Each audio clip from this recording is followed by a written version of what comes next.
নমস্কার বন্ধুরা, রান্নাঘরের টুকিটাকিতে আপনাদের সকলকে স্বাগত। আজ আমি আপনাদেরকে গুঁড়ো দুধ দিয়ে ঘরেতেই একদম দোকানের মতন পারফেক্ট গুজিয়া মিষ্টি বানিয়ে দেখাবো। এই জন্মাষ্টমীতে খুব সহজেই ঘরেতে বানিয়ে গোপালকে ভোগ নিবেদন করবেন। তাহলে চলুন দেখে নিন। দেখুন, তার জন্য এখানে আমি গুঁড়ো দুধ নিয়ে নিয়েছি। এখানে যে 10 টাকা দামের প্যাকেটগুলো পাওয়া যায় সেই প্যাকেট 6টা আছে। আমি কেটে একটা বাটিতে ঢেলে নিয়েছি। এবার দেখুন, গ্যাস অন করে একটা কড়াই চাপিয়ে দিয়েছি। এবার এর মধ্যে আমি দিয়ে দিচ্ছি চায়ের কাপের 1 কাপ জল। দিয়ে জলটাকে আমি কুসুম গরম করে নেব।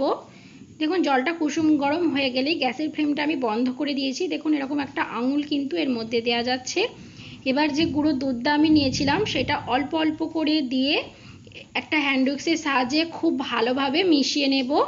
অল্প অল্প করে দেব আর মিশিয়ে নেব, একবারে কিন্তু সমস্ত দুধটা দেব না। দেখুন, অল্প অল্প করে দিচ্ছি আর মিশিয়ে নিচ্ছি। জলটাকে কিন্তু হালকা কুসুম গরমই করতে হবে, বেশি গরম করলে কিন্তু দুধটা খুব ভালোভাবে মিশবে না, দলা পেকে যাবে। দেখুন, 4 বারে দিয়ে আমি খুব ভালো করে মিশিয়ে নিয়েছি। দেখুন, এর মধ্যে কিন্তু একটুও দলা ভাব নেই কো। দেখুন, খুব ভালো করে কিন্তু আমি মিশিয়ে নিয়েছি। এবার এটাকে আমি এক পাশে রেখে দেব। আর এখানে দেখুন 4 চামচ চিনি আমি নিয়েছি। এবার একটা মিক্সির জারের মধ্যে ওই চিনিটাকে দেখুন আমি খুব ভালো করে গুঁড়িয়ে নিচ্ছি। দেখুন চিনিটা খুব ভালোভাবে গুঁড়িয়ে নিয়েছি। এবার যে দুধের মিশ্রণটা করে রেখেছিলাম তার মধ্যেই গুঁড়ো করে রাখা চিনিটা দিয়ে দিলাম। দিয়ে খুব ভালো করে আমি চিনির গুঁড়োটাকে দুধের সঙ্গে মিশিয়ে নিচ্ছি। দেখুন, খুব ভালোভাবে একটা খুন্তির সাহায্যে আমি মিশিয়ে নিচ্ছি। এখনও কিন্তু আমি গ্যাসের ফ্লেমটা অন করিনি। দেখুন, খুব ভালোভাবে মিশিয়ে নিয়ে কিন্তু আমি গ্যাসের ফ্লেমটা এবার অন করে দিয়েছি। গ্যাসের ফ্লেমটা অন করে দিয়ে মিডিয়ামে রেখে কিন্তু আমি এটাকে অনবরত কিন্তু নাড়িয়ে চাড়িয়ে নিচ্ছি। এখানে কিন্তু নাড়াচাড়া বন্ধ করলে হবে না, যেহেতু গুঁড়ো দুধ কিন্তু খুব সহজেই কিন্তু তলায় লেগে যাবে। তাই সেই জন্য অনবরত নাড়িয়ে চাড়িয়ে দুধটাকে আমি খুব ভালো করে জাল করে নিচ্ছি। যতক্ষণ না দুধটা খুব ভালোভাবে ঘন হয়ে যাচ্ছে ততক্ষণ কিন্তু জালটা করে নিতে হবে। দেখুন, এইভাবে কিন্তু অনবরত নাড়িয়ে চাড়িয়ে জাল করে নিচ্ছি। আর গ্যাসের ফ্লেমটা কিন্তু মিডিয়ামে রেখেছি, হাইতে রাখিনি কো।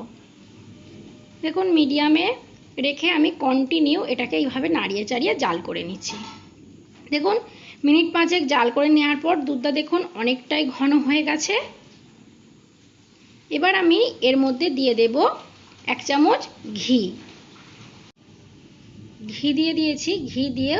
ঘিটাকে আমি খুব ভালো করে এর সঙ্গে মিশিয়ে নিচ্ছি। দেখুন, খুব ভালো করে মিশিয়ে নিয়ে আবারও এটাকে বেশ কিছুক্ষণ জাল করে নেব, যতক্ষণ না এটা খুব ভালোভাবে ঘন হয়ে আসছে আর কড়াইয়ের গা থেকে ছেড়ে যাচ্ছে ততক্ষণ কিন্তু এটাকে আমি খুব ভালোভাবে জাল করে নিচ্ছি।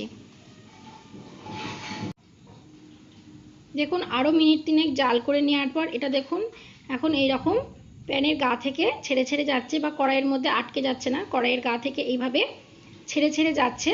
তখনই কিন্তু গ্যাসের ফ্লেমটাকে আমি বন্ধ করে দিয়ে আর সঙ্গে সঙ্গে এটাকে একটা দেখুন অন্য প্লেটের মধ্যে নামিয়ে এটাকে আমি এবার ঠান্ডা করতে দিচ্ছি। দেখুন, মিনিট 15 মতন সময় আমি রেখে দিয়েছিলাম। এটা কিন্তু এখন হাত সহ্য করতে পারবে এমন ঠান্ডা কিন্তু হয়ে গেছে। দিয়ে এটাকে আমি একটা বড় প্লেটে নিয়ে নিয়েছি। এবার হাতের মধ্যে খুব ভালো করে ঘি আমি মাখিয়ে নিলাম। দিয়ে এখান থেকে আমি অল্প অল্প করে নিয়ে নিচ্ছি। নিয়ে এবার দেখুন হাতের তালুর সাহায্যে খুব ভালো করে মসৃণ করে একটা গোলা বানিয়ে নিয়ে এইভাবে একটু হাতের সাহায্যে লম্বা করে নিচ্ছি। দেখুন, লম্বা করে নিয়ে এইভাবে আমি দুটো মুখকে এক জায়গায় নিয়ে এসে এইভাবে কিন্তু হালকা করে প্রেস করে দিলেই কিন্তু তৈরি হয়ে যাবে একটা গুজিয়া। দেখুন, খুব সহজেই কিন্তু আপনারা গুজিয়ার শেপটা দিয়ে নিতে পারবেন। দেখুন, আমি আবারও একটা দেখিয়ে দিচ্ছি। দেখুন, আবারও সামান্য কিছু আমি নিয়ে নিলাম। দিয়ে আবারও হাতের সাহায্যে একটা এরকম গোলা বল করে নিচ্ছি, মসৃণভাবে করে নিচ্ছি, তাহলে দেখতে ভালো লাগবে। দেখুন, আবারও হাতের সাহায্যে এইভাবে আমি লম্বা করে দিচ্ছি। দিয়ে আবারও এইভাবে করে নিচ্ছি। দেখুন, এইভাবে কিন্তু সমস্তগুলোকে আমি করে নেব।